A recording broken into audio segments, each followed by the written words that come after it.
Hey guys, what's up? It's Finch here. I'm back with my week 2 game for SPL. Once again, we're going to be going over the team I used as well as the game itself.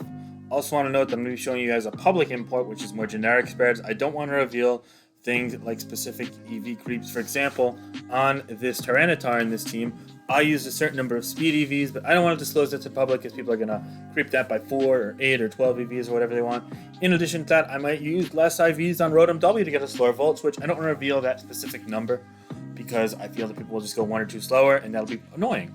So, all things considered, this is 99% of the team. You just don't have the specific Tyranitar spread. This was not the spread. I will say I was an adamant nature, and I had near max HP and a little bit of attack less than this, but that's all I can say about those. But besides that, you're getting the full, unfiltered thoughts and team construction process, as well as battle and thoughts on the battle as well. And this is a longer battle, so I'm probably going to condense this process a little bit. I'm not going to spend as much detail on each turn and each move and whatnot, but there will still be sufficient attention paid to detail. I promise I will not be skimping out for the sake of everyone who's invested in this at this point. So first off, my opponent week 2 was Insult, also known as James. Insult is a friend of mine. He's been on my World Cup team before, he's been on my SPL team before, and he's someone who I regard very highly. He discussed his week 1 team with me in private, and also I believe his week 3 team with me after this. And Insult is someone that without a doubt I view as a friend and a very formidable opponent. While Black-White is not necessarily his main tier, he's beaten me in it before. He had a decisive victory against me in the Ruins of Alpha Premier League, which was definitely during one of my colder stretches in Black-White, which don't really happen very often, so that was a low point for me. But I also knew that even when I'm at full strength, which I felt I was, he is still someone who could easily beat me in a game, and I had to be very careful because of that. Now, Insult is someone who's adapted super well to playing more standard sand teams in Black-White, and I kind of expected him to use something not too out of the ordinary here. I didn't expect him to use Cheese. I was really certain I wouldn't face something like a Volcarona or a Cloyster in this matchup. I knew that those Pokemon were not within his range, especially as someone who didn't have as much experience in tier. Quite frankly, I thought there were a couple things I was going to face for sure. I thought Tyranitar was going to be used 9 out of 10 times by him with the off chance of facing a Rain, but I was always going to be ready for Rain, whatever he'd throw at me, so it's fine. I thought that I was either going to face a Ferrothorn or a Skarmory as well. I kind of crouched on it being a Ferrothorn because the week previous to that, I used Tentacle Rain, and Tentacle was able to shut down Skarmory when not paired with Jellicent pretty well, coupled with the fact that I hadn't seen much Skarmory from him in the past, and I also have slightly higher Magnezone usage than average players, so I was hoping that he wouldn't use Skarmory a little bit here. I know I had outs against it, but admittedly with this team, it wasn't my favorite matchup. But I was super ready for Ferrothorn, and regardless, I also knew I wanted my own spikes. You probably could bring in something like an Excadrill, or even if you were to bring Rain and Tentacruel, I wasn't doubting that, but I knew that I could apply pressure to them, and really being able to kind of get myself in a position where something like an Excadrill wants to, check Draco Meteor from Latios, I would also check Spikes, and then check Tyranitar when I've got a Gliscor of my own. It didn't work out well for him, so all in all, this coupled with the fact that I viewed the combination of Pursuit and Swords Dance Gliscor to be very good against his teams, made it so that I had a very specific team archetype I was looking into. I knew I wanted to use Sand because it fit the Gliscor vibe very well in Pursuit, and it kind of compressed rolls. I knew for a fact I wanted to use Swords Dance Gliscor, so that fit there. And I knew for a fact that because I wanted to use Sand and Gliscor and I didn't want to be too weak to Spikes, I kind of felt like a team that Dual Psychic made sense in. And here's why my brain defaulted to that. First and foremost, running Dual Psychic is super good against Spikes and with Spikes. Why? First off, Alakazam is the best Spike abuser in the tier, arguably, and it's also immune to Spikes. Having a Pokemon that's grounded but still immune to Spikes is a huge benefit of running Magic Guard Pokemon in that Black-White OU metagame, coupled with the fact that a lot of the common checks and counters to Alakazam, Jirachi, Alakazam, take spike damage, Slowking, take spike damage, etc. These Scizor take spike damage, etc. I can go on and on and on. The fact of the matter is that those Pokemon, maybe they could avoid a 2-kill from full health, but after Stealth Rock plus Spikes, no chance. Maybe they could avoid, or maybe something like, say, I don't know, Rotom Wash after a knockoff in Sandturn and Stealth Rock. Maybe it only takes 35-40 from Psychic, but all of a sudden it's a 2-kill range, coupled with the fact that it's likely used to switch into Gliscor that's going for Facade. All of a sudden, these Pokemon that would be one-time checks, would be things that reliably break the sash, no longer can do so possibly no matter what happens. And that is just a huge benefit for me. So I'm already feeling really good about that strategy, especially because Insult I didn't really feel like it was one to like tunnel vision in on me using dual psychic or psychic spam. While I've used triple psychic and double psychic many times before, it didn't feel like he was something that like he was gonna over prepare for. I didn't expect him to use like Scizor Rain or Jirachi Rain, for example, which would be Rain team prepared for it. I didn't expect him to use like Tyranitar plus especially defensive Heatran with like Toxic Protect. And even then, I could probably beat most of those teams with Gliscor, so kind of complimentary. And I really didn't expect him to run like a triple steel weatherless soul wind-esque build either. So I felt pretty confident proceeding with that. But there was one catch about this. I didn't expect him to use something like a Volcarona or even a Dragon Dance Dragonite, which I had outs against. So it's Dance Gliscor 1v1s, Dragon Dance Roost Dragonite, and I really didn't expect him to use like Dragon Dance. I didn't expect it like a Smurf team or a hyper offensive team. So yeah, that went out the window there. I really didn't expect something like, say, a Carmine Keldeo even, although I was more than okay against that, arguably. I really didn't anticipate it, even Terrakion, but I had two Pokemon quicker than it. But Dragon Dance Salamence, no way I thought he was going to use that. You know, if there were Pokemon, I kind of, in my head, said, I really couldn't see him using this. So therefore, I was okay not using a Scarf Latios on this build. I was okay going with Alakazam as my fastest Pokemon, knowing that it had a Sash, as long as I had another Pokemon, again, following the Golden Rule, a second Pokemon quicker than the fighting types, Keldeo and Terrakion, if your fast Pokemon's Pursuit weak. Just because you don't want to lose to Pursuit plus one of those Pokemon, that becomes very hairy. And something like Gliscor can't always live plus 2 Stone Edge, so yeah. That felt like a good idea, not running Scarf, but initially I had Specs Pencil, but I'm like, wait a minute. You know what's really annoying to deal with? Bulk Up Breloom. You know what's really annoying to deal with? Thundurus with Protect, or Thundurus when paired with Scizor with Pursuit on Rain. You know what's really annoying to deal with? Fighting Gym Landorus T. You know what's really annoying to deal with? I can go on and on. Non-choice Keldeo. And all these Pokemon took advantage of the fact that Latios was locking into a move. It didn't have recovery that involved it not locking in. So I'm like, maybe I should use a Dragon Gem Latios. That was the initial impression. The initial idea was Dragon Gem Combined Latios, which could also clear the path for Alakazam. And that would be cool, but I noticed that in that matchup, I actually didn't feel too good against things like Jirachi and Scizor. And while I didn't expect either of them, I really didn't want to auto-lose to them either. Especially Scarf Scizor, which would absolutely decimate me with that. So, I actually took a page out of Solwind's book from week 1. And for those of you who didn't watch Solwind against Xiaoyu or number 41 Street week 1, Solwind used a Colber Berry Latios. I was like, wait a minute, what if I give my Latios Colber Berry? All of a sudden, that means it can take Pursuit from Scizor or Pursuit from Tyranitar and potentially live to tell the tale, be getting off enough hits on it to kill it, as it's already struggling with spikes and whatnot, or being able to switch out on that Pursuit, taking the super effective Pursuit despite that, and the Colber Berry mitigating it so it's only doing 50-55%, or even going for a Roar on the Pursuit with spikes up, which is going to put something like a Tyranitar in range of 2 Surfs, or Focus Blast from Alakazam, etc., and that is absolutely huge. That's a game changer. All of a sudden, you don't have to rely on hitting multiple Focus Blasts, or even any Focus Blast potentially. All of a sudden, your Latios can outlast Tyranitar, and that means it's like a Keldeo, a Terrakion, a Rotom Wash, a Breloom is not actually going to get much leverage against your team. And that is a huge positive when using the Colber Berry Latios. So, yeah, Roar, Colber Berry, I do want to take full credit for Roar. I have theorized this in the past on non-Colber sets. Solwyn deserves credit for Colber Berry, 100%, but Roar, Roar's been used a lot since I came up with it this game and showcased in this game. And spoiler alert, it worked very well. But Roar was something that I came up with a while back, and I've heard people like you and Mortis like speculate about before, but no one else has really used it.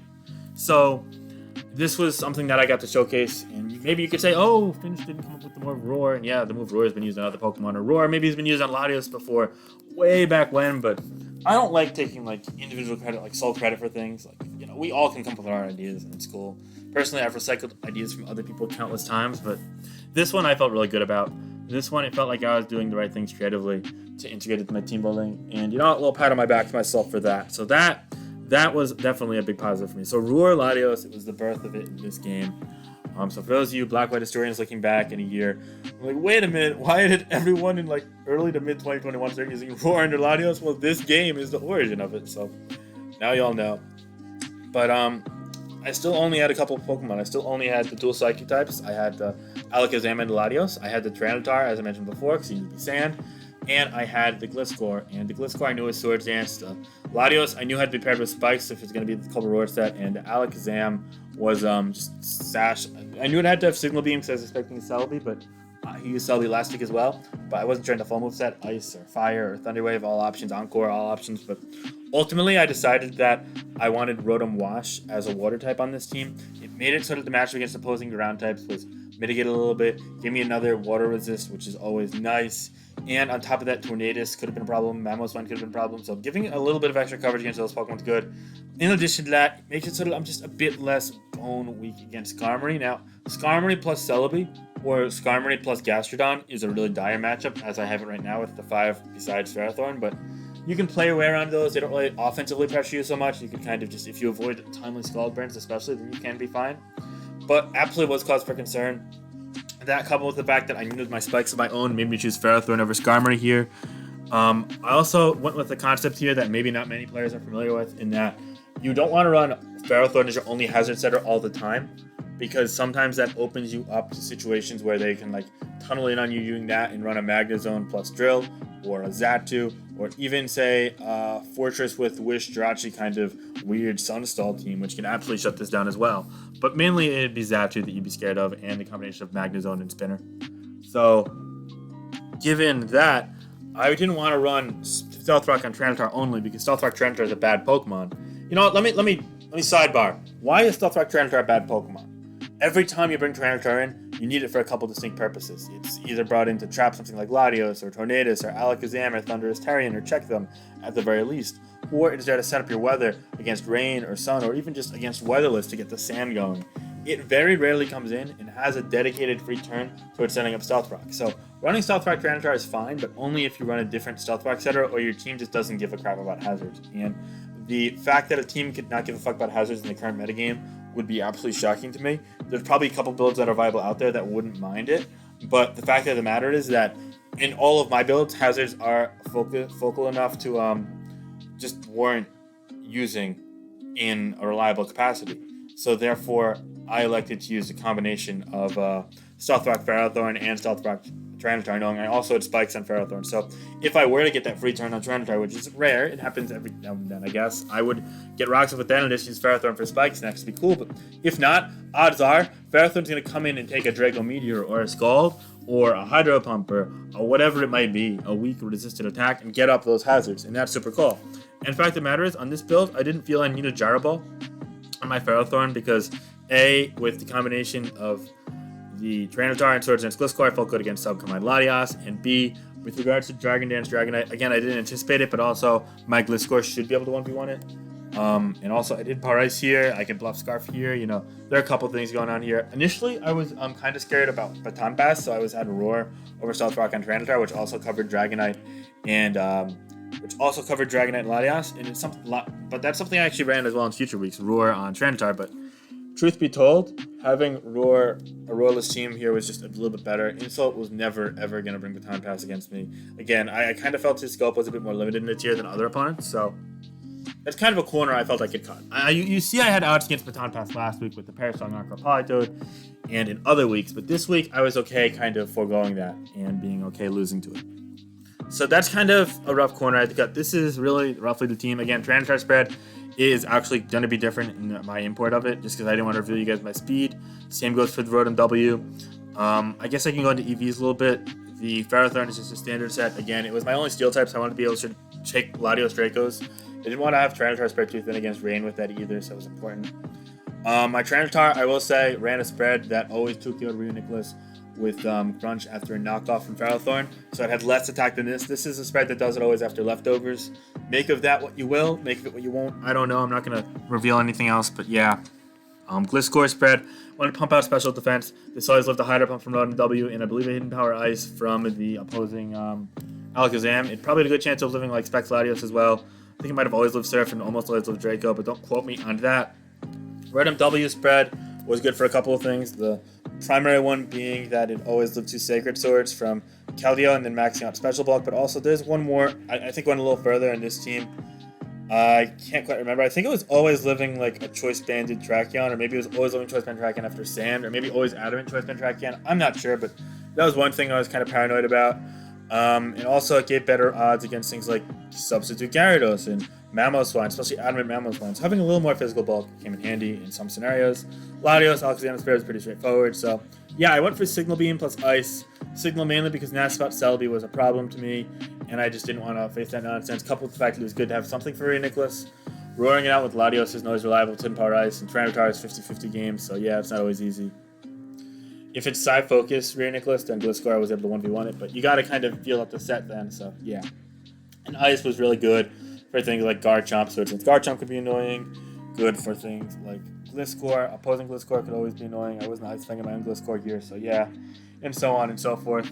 Roar Latios just super clutch in this game. Again, I can't go in love without saying this. Every other move I ran, I pretty much alluded to before, so yeah. One Earthquake here because I wanted to pressure Tentacruel, and also hitting Jirachi with a super effective move. Besides, its superpower doesn't do as much damage to it. When you've got Dual Psychic, it's super nice. Combination of that, Spikes, and the Surprise Roar from Latios goes a long way. But yeah, I think that's all I got. Since the game is here, let me go ahead, pause, and change my dimensions really quickly. 1 second, guys. 1 second. Hey guys, can you hear me? I think I'm back. I'm hoping I'm back. If you guys are hearing this, then I'm back. If not, then I guess this is going into the black abyss of nothingness, the void of complete and utter terror. Jokes aside, though, let's get into the game. So, unfortunately, he used a team with Skarmory plus Gastrodon, which is like the first thing I saw at preview. I was like, this is going to take forever, and it's going to be annoying, and if the Gastrodon's lucky, I might be fucked.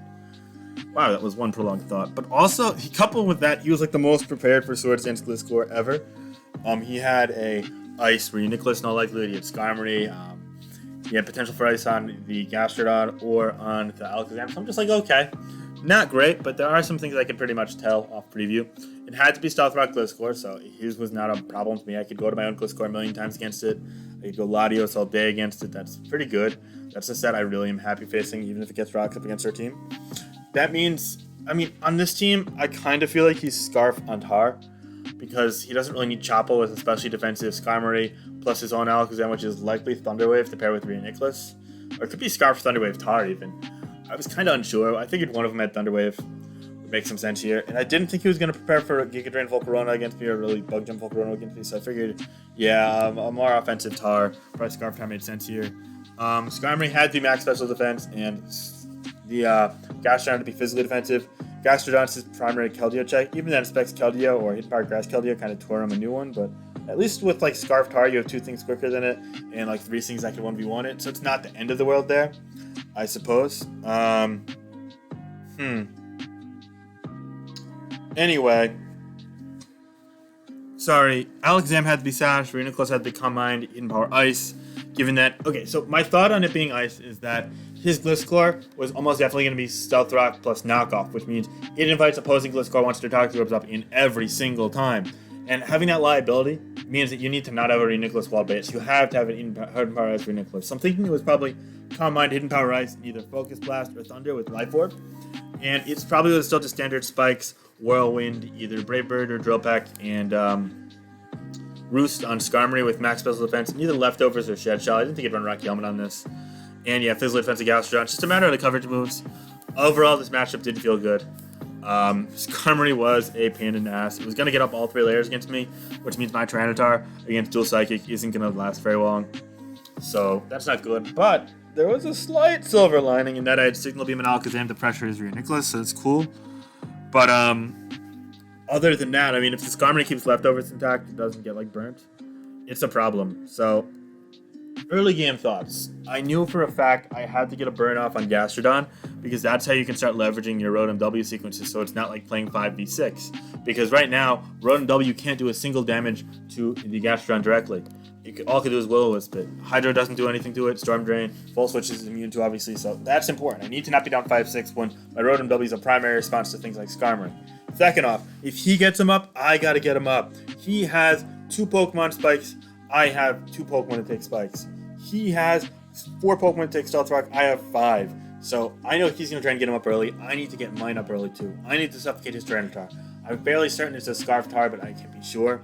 But also, if I get Spikes in before I get Latios in, I could bait in the Tyranitar, get the Roar off on the Pursuit. That's really clutch, especially if I could use that, say, if I get a burn on the Gastrodon, force recovers from it, bait the Skarmory, and if I get the Skarmory low after a couple Stealth Rock switch-ins, I can force a kill with Latios and then get the Pursuit and then turn Latios into a 2-for-1, plus having the spikes on my side. So that's important. Sequences like these are how I get ahead in the game. Win paths. Gliscor still is a viable win condition. It's just I would probably have to PP stall the Skarmory a bit if it's got any physical defense. And also, just it would have to be last month to beat Skarmory as is. Coupled with the fact that if it's HPS for Nicholas, I need to get a Pursuit off from Finchinator on it or French it to death. Either way works, honestly. But yeah, no, it wasn't going to be pretty. So here we are. Game is starting. Right off the bat, I lead with Ferrothorn here because I figured he was going to probably lead with the Gliscor, and I want to get rocks up on the Protect really badly. And he goes for Protect, unsurprisingly. I get rocks up, and yeah, I'm like, great. So he's letting me get up first. I know he's going to up, that's fine. I want to get my spikes up. This is working well. He knocks me off. I'm okay with that. Ferrothorn's more just hazards up and maybe fodder to leverage Finchinator switch into this game. 2 layers up here. He goes Earthquake, does 24. I get 3 layers up. So first 4 turns of the game, I get hazards up. He only gets rocks up and about 25% damage. I am thrilled with this.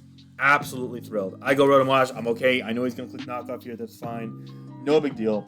I need to get a Wisp buff. I know for a fact he's not toxic. I get a Wisp buff into the Gastrodon, and I am looking pretty good. I'm ahead of schedule. But I went for the Volt Switch. Here's why.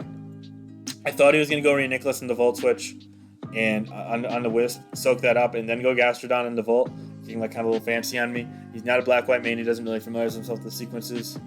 But no, that was such an overly ambitious Volt Switch. I'm not going to say it's a misplay because it made sense. And if this takes a Toxic, it's not the end of the world. Again, I really just need to get a burn on the Gastrodon right now. So I was okay going first the next turn, but man, it's just something like it seemed obvious he was not going to like try and play around it. Because if I Volt into Nicholas and bring Tar in when no spikes are up, that's a real big problem for him. So I should have known he wouldn't allow that, but it's fine. I actually just go Ferrothorn here on the Scald. I don't want to risk this Toxic, I guess, at this point. I should have really risked a Toxic. I don't agree with this in hindsight, but it makes sense, if that makes sense. Now he goes back to Gliscor here, and I just go for the Power Whip. It doesn't do crap. I'm taking burn damage as well. So Ferrothorn, yeah. Ferrothorn's basically just fodder, but it's fine. I got them all up.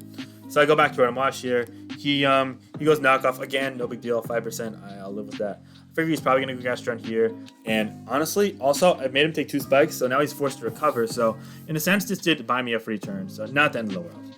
Really not. Here, I go Gliscor knowing he's going to recover, which is huge. Getting the Toxic Orb up without having to sacrifice turn 1 momentum like he did, which let up spikes, was good for me.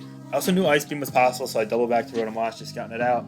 He goes Ice Beam. But that's fine, because now I know he's Ice Beam. He has to have Scald and recover, so maybe he's not toxic. I Pain Split. Either way, just I'm okay risking it again, because I could force another recover, get Latios in maybe. But no, he just goes for recover of his own.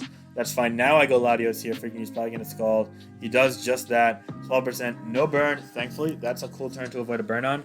And now here he goes Gliscor, as I think he didn't know what to expect. I roosted, though. I figured he probably would go Skarmory, and maybe think I'd lock into it if I switch out right after. Maybe he'd just stand and go for the cover, so I wanted to go Roost.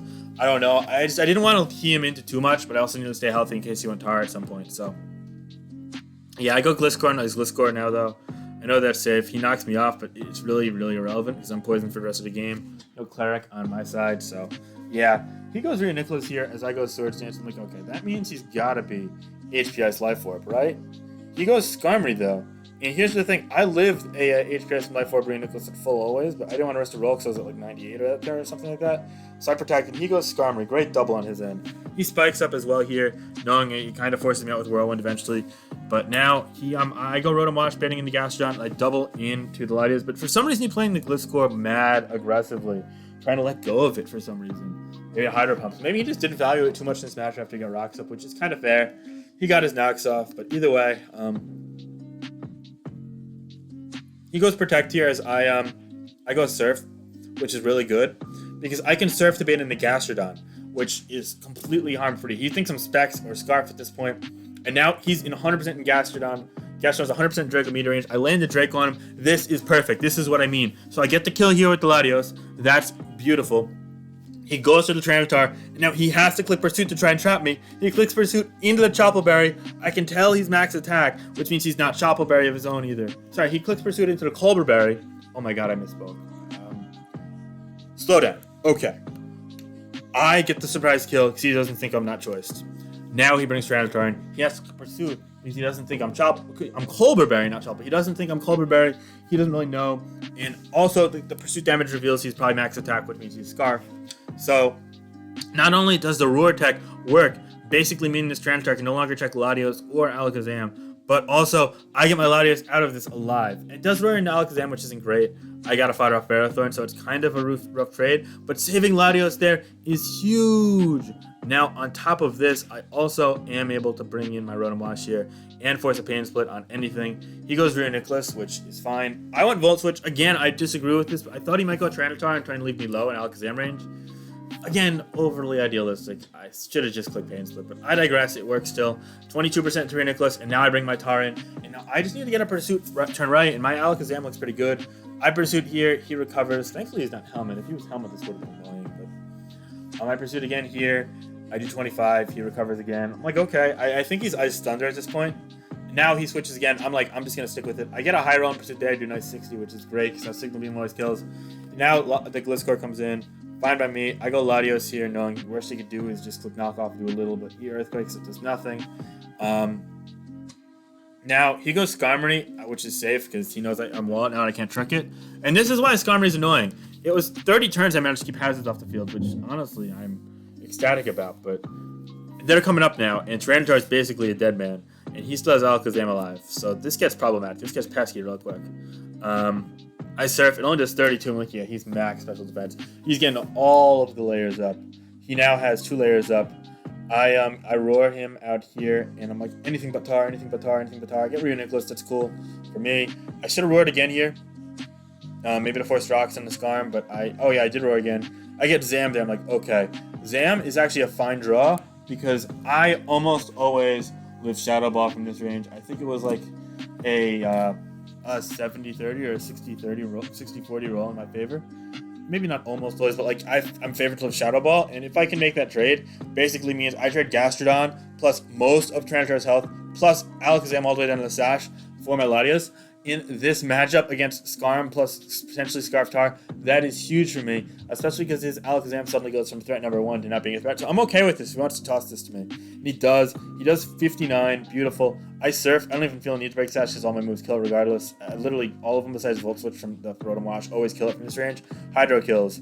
Okay, obviously Psychic and Focus Blast didn't power Ice, but Signal Beam does. And then either attack from Gliscor, any attack from Tyranitar, take it out. So I was like, yeah, I don't want to risk missing. So that's great. I'm fine with this trade all in all. Now I go my own Alakazam here. He goes Skarmory. I just don't know how to kill this at this point. I need to figure that out. I go for the Signal Beam. I don't get the confusion or anything. So I'm like, okay, skedaddle. Gotta get out of there. He goes Roost. Now here, I think I finally wised up and go for the Pain Split. Don't quote me on that. He goes Zam here. Oh, does he?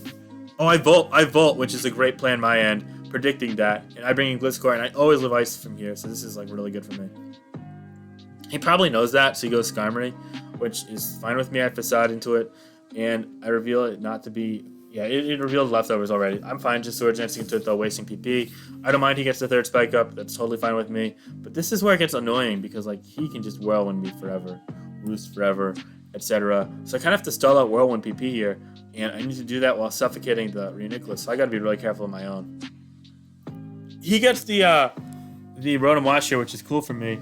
So he goes Zam here, and I go for the Hydro, and I hit, which was a huge turn for me, because if he stayed in a Hydro and like whirled me out, or if he just found a Tyranitar, he would have saved this. But nah, that's so good. So important for me. I didn't think his Tyranitar was needed at all once my Latios died, but maybe he felt differently. I don't know. Either way, taking that out was mad important for me. So it was a big turn there. And now I felt like there was a big breath off of my, the big weight off my shoulders.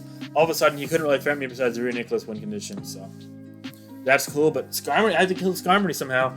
And this Scarf Tar was going to be able to trap me. So annoying. I just hit there, it takes me out. Now we're in a 4-3 spot. Now I'm fine with this because my Signal Beam is going to take him out for 26 always. I know he's Scarf, so yeah. And now we're in a 3-3 spot, but Skarmory is still annoying. And I have all this PP on Gliscor, and maybe that can do it. Maybe not. He's got Whirlwinds. I just have to stall out all the Whirlwinds, which basically, and we're going to notice a trend, I'm going to put it on faster. I missed Focus Blast here. He goes Roost. I'm like, okay, I don't really need to Sash and Alakazam at this point. I really don't. I Focus Miss again, and he Roosts again. So wasting Roost is actually pretty cool for me. I Focus again, I miss one more time, and and he goes Brave Bird. Now that one is annoying because there's a chance I get to a kill if he's not max special defense with 2 focuses from 85, but whatever, that's okay. He roosts again, so I'm wasting roost, which is cool for me. He only has 10 left, and now I can just start Swords Dancing. And the thing is, if he Whirlwinds me, that's fine. Alakazam doesn't take hazards. I can just keep going Gliscor. I honestly want the Tyranitar dead at this point, so yeah, I don't mind if he whirls that. I crunch here just to try and get a drop to maybe force him out with Gliscor Facades. I don't get that. Alakazam comes in again. That's fine with me. I need Tyranitar dead as soon as I can, though, because I don't want to let too many wrong free turns in, so he basically kills me there. I switch out again just to try to waste more PP. He whirls again. He gets Alakazam, like, okay, that's fine with me. I just want to get to the sequence where I only have 2. I focused last year predicting a Whirlwind on a Spike, which actually did work out in my favor because, hear me out here, if he killed me with Brave Bird, I just go Tyranitar, that dies, and then I have Last Mon Gliscor. I click Swords Dance, +2 always kills Nicholas, and I 1v1 this Skarmory because +6 Facade. It just needs 1 crit, and even then it might do over half regardless, so yeah, it was, considering all the PP I had on Swords Dance and Facade, it was easily a 1 game at that point if he killed me, so I was fine with that. So he knows he can't kill me at this point, and here we are. It's just like sitting ducks, kind of. Eventually, I think he's going to Whirlwind. He's going to keep roosting it. So I waste all these roosts, which is super important. And eventually, I'm going to fight our Tyranitar. Yeah, okay, that was good. So now he really can't Brave Bird into me, my Alakazam, which is cool. I go Gliscor here. I'm like, okay, I can start Swords Dancing up. I just got to be healthy. Wait, oh, I choke on this turn. Protect is never, ever the play. Because he won't Nicholas on that Protect. That's how I lose Hidden Power Rise for Nicholas. Because he can get a Recover up. I can't kill him. And then he can kill me. And then I lose. So, yeah. But after this turn, I realized the situation that every turn I need to click Swords Dance for an attack. And if he kills either, then I'm good. So, yeah. He Whirlwinds. I Swords Dance because, again, no point in doing otherwise. And at this point, I'm basically up to speed. So I can make it on fastest. But I Signal Beam here just in case I get confusion.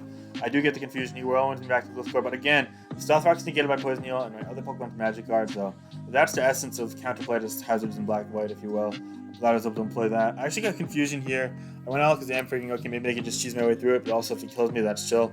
I Hidden Power Ice here, not wanting to waste Focus Plus TP, though. I only have 1 left, so yeah, that'll do it. But no such luck. He goes Whirlwind again. He's just spamming Whirlwind, but the thing is, he's on a timer. And so long as I click Swords Dance or I click Alakazam every single time, I'm good. And he only has 22 Whirlwinds, so I felt pretty great about that. He's trying to Spike, but I've caught onto it. I'm just trying to get as much damage onto it as I can, waste all the roosts I can so I can force him down. Because once I waste roosts, I could just Swords Dance with the Gliscor. Even if he keeps rolling me out, that's fine. Alakazam could be forcing it to die or to kill Alakazam and then Gliscor wins. So yeah, I felt pretty good. The one thing I couldn't have is I couldn't have him dying to Brave Bird Recoil when I do an attack into him, so that I have to be very careful about. Because if he dies to Brave Bird Recoil as he kills something, Nicholas on Gliscor 1v1 means he can actually win the game with Hidden Power Ice, so definitely have to be careful. I get a Spadef drop there, which is cool. But